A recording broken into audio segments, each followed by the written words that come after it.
जय हिंद दोस्तों, रक्षित खन्ना के इस चैनल में आपका स्वागत है। दोस्तों, आज के इस वीडियो में मैं आपको कुछ महत्वपूर्ण जानकारियां दूंगा, जैसा कि आप पीछे डिस्प्ले बोर्ड में देख रहे हैं। सबसे पहली जानकारी मैं आपको दूंगा इक्वल एमएसपी का एक नया लेटर। ओआरस की, जेसीओस की एमएसपी बढ़ाने के लिए एक अधिकारी की टीम ने एक लेटर लिखा है डिफेंस मिनिस्टर साहब को, इक्वल एमएसपी के लिए या फिर एमएसपी बढ़ाने के लिए। एक ये लेटर मैं आपको समझाऊंगा। दूसरी जानकारी मैं आपको दूंगा, एक पूर्व सैनिक को नोशनल इंक्रीमेंट मिल गया एएफटी के द्वारा। अब आगे कैसे कार्रवाई होगी, क्या सभी पेंशनर्स को मिल पाएगा नोशनल इंक्रीमेंट, इसके बारे में मैं आपको जानकारी दूंगा। अगली जानकारी मैं आपको दूंगा, क्या फौजियों को, चाहे वो पूर्व सैनिक हो या फिर जवानों, उनको टोल टैक्स माफ है या नहीं है, और इसमें कोर्ट का ऑर्डर क्या कहता है, कोर्ट का नया निर्णय क्या है इस पे, यह भी मैं आपको समझाऊंगा।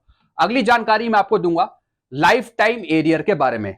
क्या स्पर्श के पेंशनर को लाइफ टाइम एरियर का ऑप्शन चूज करना चाहिए या नहीं करना चाहिए, इसका फायदा क्या है और क्या इसका नुकसान है, इसके बारे में आपको समझाऊंगा। अगली जानकारी दोस्तों मैं आपको दूंगा, स्पर्श का पीपीओ क्यों नहीं जारी कर रहा, किस कारण से वो जारी नहीं कर रहा, इसका मैं आपको एक उदाहरण समझाऊंगा, इसकी गाइडलाइन मैं आपको समझाऊंगा। तो दोस्तों, ये पांचों जानकारियां आपके लिए बहुत महत्वपूर्ण है, इसलिए इस वीडियो को आप शुरू से लेकर आखिरी तक देखेगा और अपने ग्रुप में भी शेयर कर दीजिएगा। वीडियो में आगे बढ़ने से पहले एक छोटी सी अपील कर रहा हूं, अगर आप पहली बार मेरा चैनल देख रहे हैं या फिर ये वीडियो देख रहे हैं तो आप मेरा चैनल सब्सक्राइब भी कर सकते हैं, जिसका नाम है रक्षित खन्ना, क्योंकि ऐसी जानकारियां अक्सर आपको मिलती रहती हैं इस चैनल के माध्यम से, और पेंशन से जुड़ी जो प्रॉब्लम आती है उसका भी सोल्यूशन किया जाता है बीच बीच में।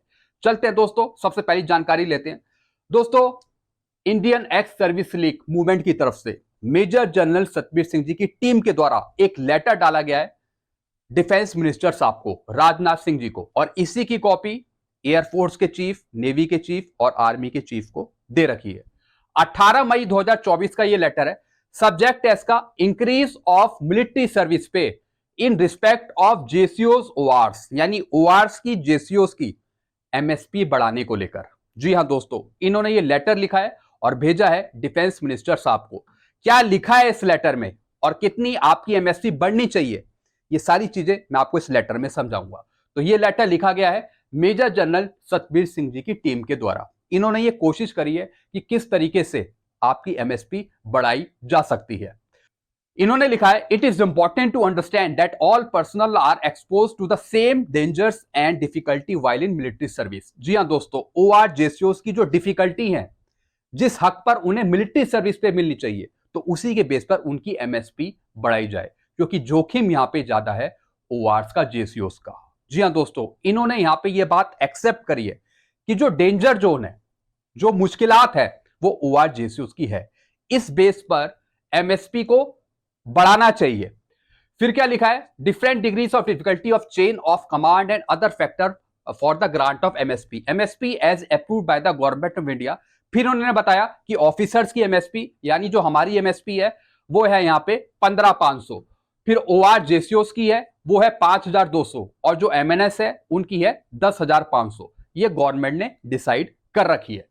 फिर क्या लिखा है, they get this rank only after going through deep screening.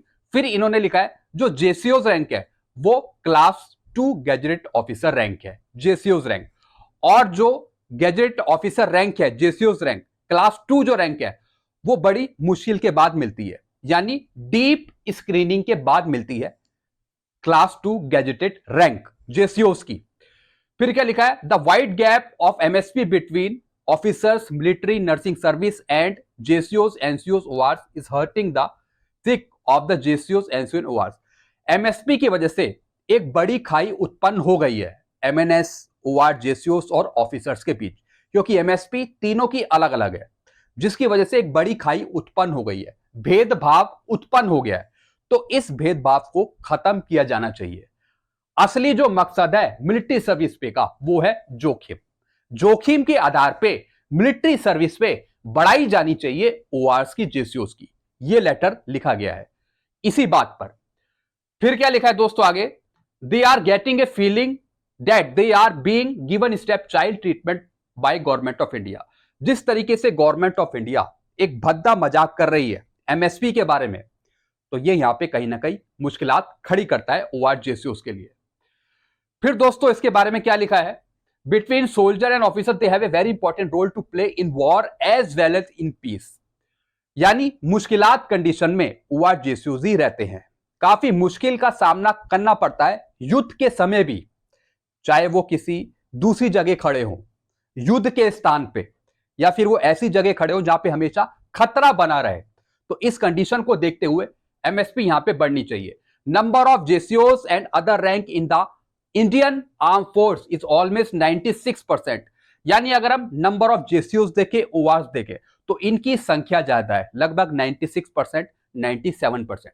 ये बात इन्होंने भी एक्सेप्ट करी है कि जो ओआर्स है, जेसीओज है, उनकी संख्या ज्यादा है। तो इस कंडीशन पे एमएसपी का ऊंचा फायदा, बड़ा हुआ फायदा यहां पे मिलना चाहिए ओआर जेसीओज को। It is unwise to keep such a large force unsatisfied and with the feeling that justice is not being done to their sacrifice service to the nation. This case had been taken up by Armed Force Headquarters. MSP बढ़ाने के लिए यह मामला army headquarter के पास भी उठाया गया था, लेकिन दोस्तों जो आर्मी हेडक्वार्टर है वो यहां पे मानी नहीं थी एमएसपी बढ़ाने के लिए। यह मामला पहले उठाया गया था आर्मी हेडक्वार्टर के पास, इन्होंने यहां पे बताया है, लेकिन ORs, NCOs, JCOs, but has not been approved by the government। यह मामला आर्मी हेडक्वार्टर के पास भी उठाया गया, भारत सरकार के पास भी उठाया गया, लेकिन भारत सरकार इसे मानी नहीं कि एमएसपी बढ़नी चाहिए, उन्होंने अप्रूव नहीं करी। फिर दोस्तों इन्होंने लास्ट में लिखा है, this issue has been taken up with the government on numerous occasion by the IESM। यानी IESM की टीम ने, इनकी टीम ने लगातार ये मैटर उठाया है भारत सरकार के सामने एमएसपी बढ़ाने को लेकर ओआर जेसीओज की, और इसके बारे में डिस्कस भी किया है सेक्रेटरी ESW से। जी हां दोस्तों, इसके बारे में इन्होंने सेक्रेटरी ESW से भी कंसल्ट किया है। जो दोस्तों इनकी एक मीटिंग भी हुई थी IESM की, वो हुई थी 22 जून 2023 को।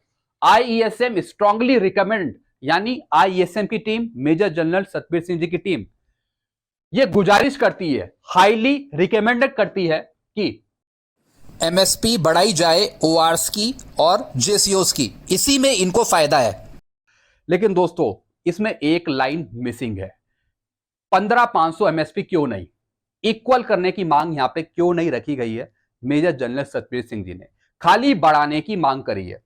ऐसे तो दोस्तों गवर्नमेंट सिर्फ 5,000 रुपए बढ़ा दे, 9,000 कर दे, 10,000 कर दे, सिर्फ बढ़ाने की मांग रखी गई है इस लेटर में, लेकिन इक्वल करने की मांग नहीं रखी है। यहां पे एमएसपी बढ़ाना हमारा मकसद नहीं है, हमारा मकसद है एमएसपी को इक्वल करना, 15,500 करना। यह पूर्व सैनिकों की मांग है, पूर्व सैनिकों की मांग है कि 15,500 एमएसपी हो। इसी का कोर्ट केस भी चल रहा है दिल्ली हाई कोर्ट में, और जो वाइज ऑफ एक्स सर्विसमैन की जो टीम है, उनके जो वकील है, वो यही चाहते हैं कि 15,500 मिले। बाकी गवर्नमेंट क्या दे रही है, क्या कोर्ट दे रहा है, वो बात की बात है। तो इसलिए जो मेन पॉइंट होना चाहिए वो होना चाहिए 15,500 का, ऐसा पूर्व सैनिकों का कहना है। तो दोस्तों इस लेटर में इक्वल करने की भी मांग होनी चाहिए, इक्वल करने की भी मांग होनी चाहिए। सिर्फ इसमें लिखा है कि बढ़नी चाहिए ओआर जेसीओस की एमएसपी। और दोस्तों मैं एक और गुजारिश करूंगा इनसे, जैसा आपको पता है अभी कुछ दिन बाद दिल्ली हाई कोर्ट में इक्वल एमएसपी पर सुनवाई भी है, तो मैं ये इनसे गुजारिश करूंगा कि जो उनकी हायर अथॉरिटी है, क्योंकि ये ऑफिसर है, काफी अच्छी इनकी जान पहचान होती है मिनिस्टर से या फिर कोर्ट में कई वकीलों से, मैं इनसे गुजारिश करूंगा कि जो ये मामला चल रहा है दिल्ली हाई कोर्ट में इक्वल एमएसपी को लेकर, इस पे कुछ ना कुछ हेल्प कर दें, इनकी टीम कुछ हेल्प करे ताकि ये केस जल्दी से जल्दी सुलझ जाए और ओआर जेसीओस की एमएसपी या तो इक्वल या फिर बढ़ जाए। तो जो कोर्ट केस चल रहा है इसका मामला जल्दी निपटारा हो। तो इसमें हम गुजारिश करते हैं कि जो इनकी टीम है ये सपोर्ट करे, ये सपोर्ट करे इक्वल एमएसपी के केस को जो दिल्ली हाई कोर्ट में चल रहा है, ताकि आगे जाकर इसका निर्णय जल्दी आ सके। क्योंकि दोस्तों जो हायर अथॉरिटी है, जो ऑफिसर्स हैं, उनकी अच्छी जान पहचान रहती है मिनिस्ट्री लेवल पे, चाहे वो कोर्ट भी हो, चाहे वो ऊंचे गण के अधिकारी हो। तो अगर ये थोड़ा बहुत सपोर्ट कर दें इस मामले में, तो कहीं ना कहीं ये केस जल्दी सुलझ सकता है। हो सकता है दोस्तों इसका रिजल्ट थोड़ा जल्दी आए अगर ये हेल्प करे, कोर्ट के डिसीजंस पे वकीलों की कुछ हेल्प करे। क्योंकि दोस्तों खाली लेटर तो ये लिख रहे हैं, लेकिन ये सीधा इनके पास जा रहे हैं जो डिफेंस मिनिस्टर साहब है, लेकिन असली हक तो हमारा कोर्ट में चल रहा है इक्वल एमएसपी को लेकर। अगर ये थोड़ी हेल्प कर देते हैं तो इससे ओआर जेसीओ का कुछ भला हो सकता है, ये केस जल्दी सॉल्व हो सकता है। आपकी क्या राय है, आप नीचे कमेंट कर सकते हैं। चलते हैं दोस्तों अगली जानकारी की तरफ। फिर दोस्तों ये जानकारी है नोशनल इंक्रीमेंट पे। एक पेंशनर ने नीचे कमेंट किया, महोदय मैं नोशनल इंक्रीमेंट केस 2022 में लखनऊ एएफटी कोर्ट से जीत चुका हूं, लेकिन अभी तक कोई बेनिफिट नहीं मिला, कृपया संज्ञान लेने की कृपया करें। यानी ये पूछ रहे हैं मेरे से कि मैंने एएफटी लखनऊ में कोर्ट केस किया था नोशनल इंक्रीमेंट पे, तो ये जो जजमेंट है इनके फेवर में चला गया। तो अब ये पूछ रहे हैं कि आगे मुझे क्या करना है। दोस्तों इनके पास कॉपी है एएफटी जजमेंट की, जो ये जीते हुए केस है नोशनल इंक्रीमेंट पे। इनको क्या करना है, एक ऑर्डर लेना है सुप्रीम कोर्ट का, चाहे तो मैं इनको दे दूंगा या ये नेट पे भी मिल जाएगा, जिसका एसएलपी नंबर है 2471 2023 का, और इसका जजमेंट आया था 11 अप्रैल 2023 का। तो एक तो ये ऑर्डर लेंगे जिसमें कहा गया था कि पेंशनर्स को नोशनल इंक्रीमेंट दिया जाए, भले ये इनके फेवर में गया था। तो एक तो सुप्रीम कोर्ट का ये ऑर्डर और इनका अपना एएफटी का जजमेंट, ये दोनों ऑर्डर लेके अपने रिकॉर्ड से कार्रवाई करेंगे। रिकॉर्ड को एक लेटर देंगे अपने एएफटी का जजमेंट देकर और सुप्रीम कोर्ट का ये जजमेंट देकर, फिर ये आगे की कार्रवाई करेंगे अपना नोशनल इंक्रीमेंट लेने के लिए। क्योंकि अभी जो नोशनल इंक्रीमेंट मिल रहा है वो उन्हीं को मिल रहा है जो कोर्ट केस करे हुए हैं, जो जीते हुए बंदे हैं, जो जीते हुए पेंशनर्स हैं। तो ऐसे ये पूर्व सैनिक हैं, इनका नोशनल इंक्रीमेंट का क्लियरेंस हो गया, फाइनल निर्णय आ गया एएफटी से लखनऊ से, तो अब इनको नोशनल इंक्रीमेंट आगे मिलेगा। तो इसकी कार्रवाई जो है वो होगी अपने रिकॉर्ड ऑफिस से, जो इनका रिकॉर्ड ऑफिस है।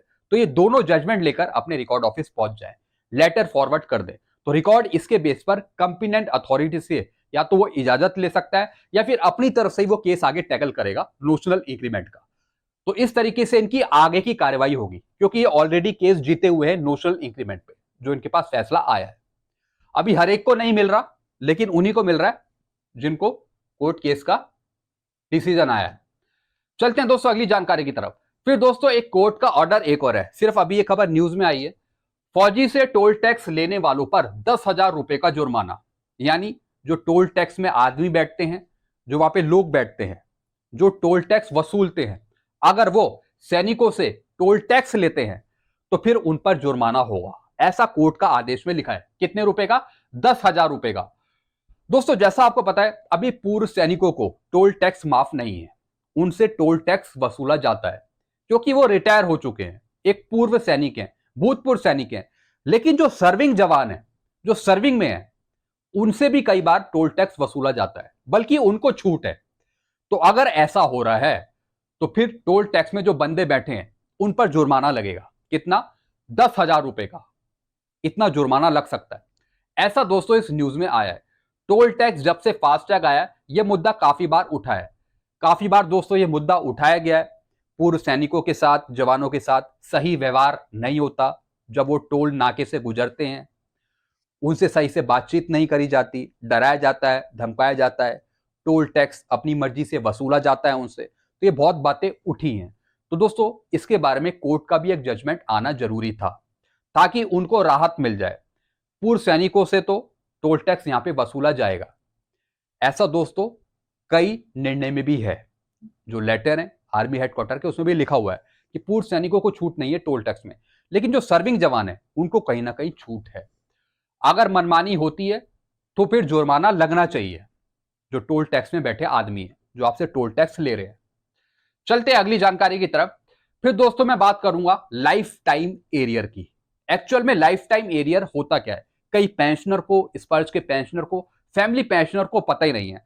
सबसे पहले मैं आपको समझाऊंगा कि लाइफ टाइम एरियर होता क्या है, क्यों जरूरी है आपके लिए लाइफ टाइम एरियर, और वाइफ को, स्पाउस को या फिर पूर्व सैनिकों को करना क्या है लाइफ टाइम एरियर के लिए। सबसे पहले आप समझिए कि लाइफ टाइम एरियर है क्या। लाइफ टाइम एरियर उस पेंशन को संदर्भित करता है जो पेंशन भोगी के जीवन काल के दौरान नहीं निकाली गई है। यानी जो भी उसका लमसम अमाउंट है पूर्व सैनिक का, पेंशनर का, अपने जीवन काल के दौरान का, या जब वो रिटायर हो गया, अगर वो पैसा नहीं निकाला गया है, अगर वो पैसा नहीं निकाला गया है, उसकी जो जमा पूंजी है, तो उसको क्लेम करने के लिए पूर्व सैनिक की मृत्यु के बाद जो नॉमिनी पर्सन होगा उसको देना होगा एलटीए, लाइफ टाइम एरियर। नहीं समझे? अब मैं आपको समझाता हूं। जैसे आप पूर्व सैनिक हो, आपका कोई बकाया है पुराना, आपने वो कभी निकाला नहीं है, चाहे वो एरियर हो, चाहे वो आपकी पेंशन का ही पैसा हो, कुछ भी पैसा हो, वो आपके पास सुरक्षित पड़ा है, वो आपने निकाला नहीं है अपने जीवन काल के दौरान। सडनली आपकी डेथ हो जाती है, मृत्यु हो जाती है, तो उसके बाद वो जो पैसा है वो कौन लेगा? तो उसके लिए आपको नॉमिनी करना है, आपको नॉमिनेट करना है, चाहे वाइफ को, स्पाउस को, या फिर किसी दूसरे को। तो जो नॉमिनी पर्सन है फिर वो आपका पैसा लेगा आपकी मृत्यु के बाद। तो दोस्तों वो जो पूरा पैसा है अगर वो नॉमिनी पर्सन को मिलता है तो उसका क्लेम कराने के लिए उसे आप बोलते हैं लाइफ टाइम एरियर, जो आपकी डेथ के बाद नॉमिनी पर्सन को मिलेगा। तो आप स्पष्ट में देखते होंगे कि लाइफ टाइम एरियर का एक ऑप्शन आता है, तो उसमें आपको नॉमिनी पर्सन का नाम डालना है, वाइफ का, स्पाउस का, ताकि आपके मरने के बाद जो भी पूरा क्लेम है वो सब सेटलमेंट होके वाइफ को, स्पाउस को मिल सके। इसलिए स्पर्श ने वहां पे लाइफ टाइम एरियर का ऑप्शन डाला हुआ है। फिर क्या लिखा है दोस्तों? पेंशन बकाया नामांकन नियम 1983 के अनुसार पेंशन भोगियों को अपनी मृत्यु के बाद देय पेंशन बकाया इकट्ठा करने के लिए अपने जीवन काल के दौरान किसी और को नामित करना होगा। ये मैंने आपको बता दिया। यानी आपके अलावा आपके मरने के बाद जो नॉमिनी पर्सन होगा उसको पैसा मिलेगा, जो भी आपका पैसा होगा पुराना, फिर वो पैसा नॉमिनी पर्सन को मिलेगा। तो इसके लिए आपको नाम घोषित करना होता है स्पर्श पे कि आप किसे पैसा दिलवाना चाह रहे हैं आपकी मृत्यु के बाद, अपनी वाइफ को, स्पाउस को, किसे दिलवाना चाह रहे हैं।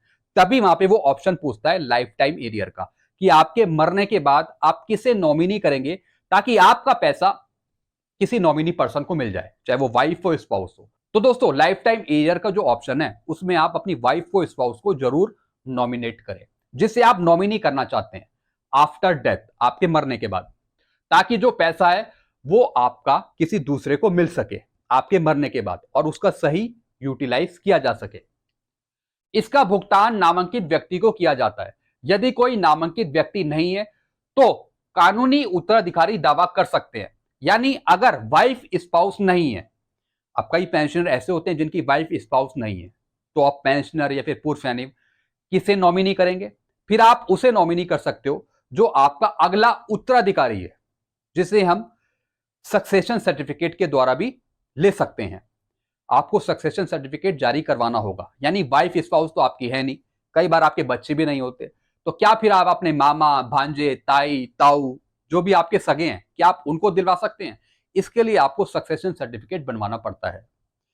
वो आप बनवाएंगे कि आपकी वाइफ, बच्चे तो है नहीं, फिर आप किसे अपना पैसा देना चाहेंगे तो उसमें भी आप किसी और का नाम डलवा सकते हैं लाइफ टाइम एरियर में आपके मरने के बाद। अगर कोई आपका घर का बंदा नहीं है पैसा लेने के लिए, चाहे वाइफ, स्पाउस या फिर बच्चे, उसके लिए दोस्तों हम बोलते हैं कानूनी उत्तराधिकारी सर्टिफिकेट, यानी कानून के द्वारा बनाया गया सक्सेशन सर्टिफिकेट। यानी आप अगला उत्तराधिकारी किसे बनाना चाहेंगे आपका पैसा लेने के लिए। आजीवन बकाया राशि का निपटान कर सकते हैं और जो भी आपकी कमाई है, पेंशन से रिलेटेड हो, एरियर हो, जीवन भर का आपका पहले का कोई भी पैसा हो, वो फिर मिल सकता है नॉमिनी पर्सन को, आपका पुराना सारा पैसा। तो दोस्तों ये था लाइफ टाइम एरियर। इसका एक फॉर्म भी है, इसका फॉर्मेट है format D, life time arrear certificate bye pension dispersing office. और दोस्तों ये भरना पड़ता है पेंशन डिस्पर्सिंग ऑफिसर को, जो पेंशन डिस्पर्सिंग एजेंसी है। वो उसमें आपका रैंक, नाम, ग्रुप, पीपीओ नंबर, कितनी राशि बची है, पहले कितनी राशि आपके पास जमा थी, वो सारा यहाँ पे भरा जाता है। कितने पीरियड का लाइफ टाइम एरियर है, कब से कब तक का है, ये सारा भरा जाता है। उसके बाद दोस्तों इसमें साइन वगैरह करे जाते हैं, ऑफिस सील करी जाती है और फिर जो भी भुगतान है वो फिर किया जाता है नॉमिनेट पर्सन को। तो इस तरीके से जो लाइफ टाइम एरियर का भुगतान है वो किया जाता है। तो इसलिए स्पर्श पे आप जरूर नॉमिनी करें आपके मरने के बाद, जिससे आप पैसा दिलवाना चाहते हैं अपना पुराना, चाहे वो पेंशन हो, एरियर हो, कुछ भी हो। अगर मोटा पैसा आपका कुछ बचा हुआ है तो वो दिलवाने के लिए आपको नॉमिनी करना होगा। इसलिए स्पर्श यहाँ पे पूछता है कि आपके मरने के बाद अगला नॉमिनी कौन है जिसे आप पैसा देना चाहेंगे, तो ये आपको करना चाहिए। फिर दोस्तों मैं बात करूंगा स्पर्श के बारे में। कई पेंशनर्स का स्पर्श का पीपीओ जनरेट ही नहीं हो रहा, डॉक्यूमेंट में जाते हैं वहां पे लिखता है नो अवेलेबल, वहां पे कुछ अवेलेबल ही नहीं है। दोस्तों एक चीज मैं आपको समझा दूं, जब तक कि आप अपनी पूरी प्रोफाइल अपडेट नहीं करते हैं, जब तक कि आप एक्नॉलेजमेंट सबमिट नहीं करते हैं, तब तक आपका स्पर्श का पीपीओ जनरेट होगा ही नहीं। तो दोस्तों आपको सारी चीजें यहाँ पे कंप्लीट करनी है। स्पर्श पे आपकी सारी प्रोफाइल हो गए, जो भी कोई छूट रखा है कुछ भी, चाहे वो दोस्तों वो आधार हो, मोबाइल नंबर हो, एड्रेस हो, कुछ भी हो, अगर कोई भी चीज इसमें अधूरी है, कंप्लीट नहीं है, तो आपका स्पर्श का पीपीओ निकलेगा ही नहीं। तो सारी चीजें आपको खुद कंप्लीट करनी है। कंप्लीट करने के बाद ही आगे जाकर आपका स्पर्श का पीपीओ जनरेट होगा। स्पर्श का पीपीओ निकलेगा सबसे बाद में, लेकिन उससे पहले आपको सारी चीजें कंप्लीट करनी है। पर्सनल प्रोफाइल हो गई, एड्रेस हो गया, यानी जो भी चीज है उसमें, लाइफ टाइम एरियर हो गया, वाइफ का नाम हो गया, बच्चों को नॉमिनी करने का ऑप्शन हो गया, डेट ऑफ बर्थ हो गई, सारा कुछ A to Z आपको कंप्लीट करना होगा, तभी आपका स्पर्श का पीपीओ निकल पाएगा। तो दोस्तों ये कुछ जानकारियां थी जो मैंने आपको समझाई। आई होप सारी जानकारी आप अच्छे से समझ गए होंगे। ऐसी जानकारियां आपको मिलती रहती है इस चैनल के माध्यम से, ताकि आपको अच्छी इंफॉर्मेशन मिल सके, आपको कोई नुकसान ना हो। वीडियो आपको अच्छा लगता है, वीडियो को लाइक करो, इस चैनल को आप सब्सक्राइब भी कर सकते हैं, जिसका नाम है Rakshit Khanna. Thank you so much.